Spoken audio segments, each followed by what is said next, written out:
Sixers fans. What's up, man? What's up, guys? What's up, ladies? What's up, gentlemen? Um, what the hell is going on in the NBA right now? I mean, the Sixers just traded for DeAnthony Melton, and a lot of people just assumed that that would be the mark to say that we're not going to go out and get P.J. Tucker. Now, this morning, I read that the Sixers, there are rival teams in the NBA expecting P.J. Tucker to sign a 3-year, $30 million contract with the Philadelphia 76ers, which is impossible right now. So something is clearly going to happen. It's interesting to see what will happen. But, on the contrary, what the hell is going on with the Brooklyn Nets? I mean, I've said this a couple of weeks ago. This is the quickest form and destruction of a super team in sports history. I mean, it was 2 years ago that these James Harden, Kyrie Irving, Kevin Durant, Brooklyn-led Nets were like the best team of all time. I mean, they were unstoppable. They lost like a handful of games together whenever those three played together, and all of a sudden, the pandemic occurs. Kyrie Irving and his stance, whether you believe in it or don't, he can't play home games. James Harden gets hurt. Kevin Durant has to lead the team against the Milwaukee Bucks and still almost beats them. And I think if Kevin Durant's foot isn't on that line and that three-pointer, they end up winning that series. This trio is still together, and they probably are holding an NBA championship, which is just so incredible. That's the beauty of sports. It really comes down to just inches. It comes down to inches.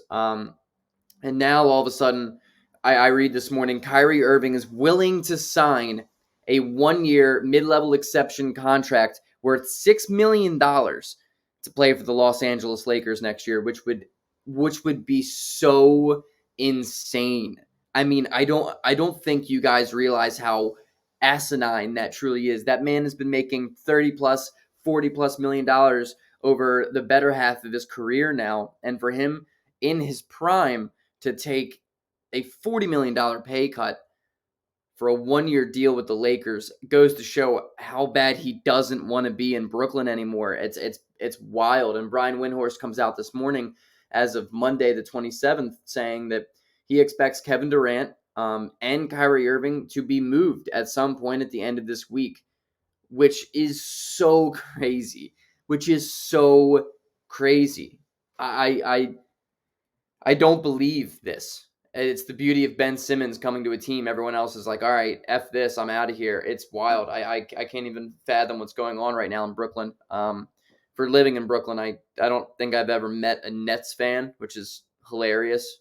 But they are literally the joke of the NBA right now. And going into, Kevin Durant, where he's going to be heading if he gets traded inevitably, whether Kyrie Irving really does go with the Lakers. But it's so funny. He listed 6 teams on a short list that he would want to go to, and 5 of the teams were like, oh, hell no, dude. We don't want Kyrie. Even the poverty franchised Philadelphia 76ers were like, nah, dude, we'll pass on Kyrie. That's crazy to me. He is a generational player. It really goes to show you how loose he is up there in the head. And Kevin Durant, who knows where he goes. I think there's a lot of teams that are kind of a pretty sneaky option for him to go to. I think Phoenix is a sneaky team to see Kevin Durant playing for next year. I think Memphis, maybe. Dallas, maybe. Philadelphia, I think, has a chance. But I don't know what that would be around. It really gets to be how desperate does the Brooklyn Nets become, and does Kevin Durant list a team that he specifically wants to come to? Kevin Durant is my least favorite player in NBA history, but if he comes to Philadelphia and gives us a Larry O'Brien trophy, I will forgive him for everything I've ever hated him for in my life. So that's my belief on the whole Nets situation. It's just so unbelievable. Like, it really is just the quickest fall from grace I've ever seen an NBA organization go from. And I mean, if this doesn't work out and it's heading to not looking like it's going to work out, this is going to be the second time where they just have completely destroyed their roster. I mean, that first trade, the historically bad trade, trading for Kevin Garnett, Paul Pierce, that turned out to be the reason why the Stepien rule is literally in place now. You can't just trade 4 unprotected first-round picks for guys who are 38 years old and are not good anymore. Now this whole deal with just the Kevin Durant, the Kyrie Irving, the James Harden, all seeming to be gone in a matter of 2.5 years is truly remarkable. It's truly remarkable, and I love to see it. Let's talk P.J. Tucker.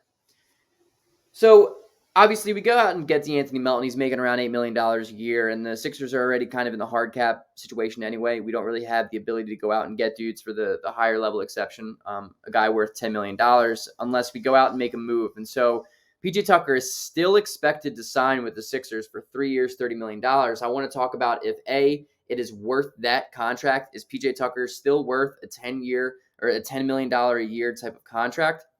And number two, what are we going to have to do in order to get that done? I think to start this off, this might be against the normal belief here, but I will confidently say I think P.J. Tucker is probably worth $10 million a year. 3 years is a little much. It's not fantastic, but the Sixers have been dying for a dog, and we go out and get D'Anthony Melton. And if we can bring in P.J. Tucker, a guy whose game is not predicated on his athleticism, his game is not going to be something that becomes much, much worse over the next 3 seasons because he's not a guy who relies on his athleticism and his ability to drive to the basket and be quicker and faster than other guys. He's not going to become much worse over the span of this 3-year contract that we're expecting to sign him at. He's a guy offensively who I would say probably is close to one-dimensional, but that one dimension is a dimension the Sixers have lacked over the past couple of seasons now. He's a guy who is one of the best knockdown three-point shooters from the corner. He can just go perfectly fit into that Danny Green role, but now having D'Anthony Melton at a guard position, it's going to be a lot better. It's going to be a lot better. And Melton is another guy who's going to hit around 40% from three, but he's a far more athletic, younger, 24-year-old two-way player. And having Tucker alongside him would be a beautiful fit. I mean, it would be a very, very good acquisition. P.J. Tucker is a guy who is going to rebound his ass off. He out-rebounded the Sixers every single game, it felt like, when we played against the Heat in this playoffs. And just in general, P.J. Tucker is going to bring an identity to the Sixers that we have been lacking for my entire lifetime. Tucker's a guy who's been there, done that. He is not afraid to stand up against another dude. He's not afraid to get in somebody's face. He's not afraid to dive on the court. He's not afraid to grab the loose rebounds and do all of the dirty work. And the Sixers just have not had a guy like that. And now bringing in possibly P.J. Tucker, but also having D'Anthony Melton, the guy who is that, D'Anthony Melton could be compared to like a poor man or a younger man's version of Patrick Beverley, but a better shooter. And having a guy like Melton to be a dog at the guard position, but then also having Tucker as a dog at the forward position, both possibly off the bench. Maybe one of them are starting. I mean, that's really, really huge for the Sixers' identity, and it's just going to make us a better playoff team. And at this point, we're not looking for an 82-game player. We're looking for a 16-game player, and I think P.J. Tucker is exactly that. I think D'Anthony Melton is less of a 16-game player just because of his lack of experience, for one, and for two, he just has not been good. He's been inconsistent in the playoffs, but I think if you surround him around a winning culture and surround him around better positional players like Embiid and Tyrese Maxey and James Harden, I think Melton is going to be able to take more of a back seat and become a much better player in that 16-game span. But I think P.J. Tucker is going to be worth a 3-year, $30 million contract strictly to create a fire and intensity and an identity to the Sixers organization that we just have been lacking severely. And at a point, you could argue that you can't really overpay for that.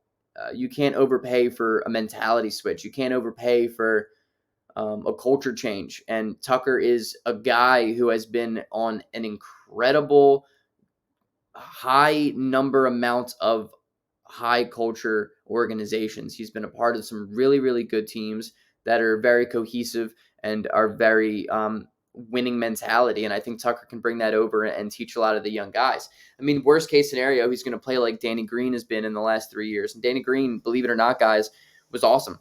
He was a great pickup for the Sixers. He's been great, and it's a shame that he goes down with this ACL injury. And I hope one day he comes back and it's not the end of his career. But P.J. Tucker is just going to be a better version of that. He is a far better defender. Danny Green just was not as quick as he used to be, and it showed. And he's just very stiff and like he's walking in quicksand constantly.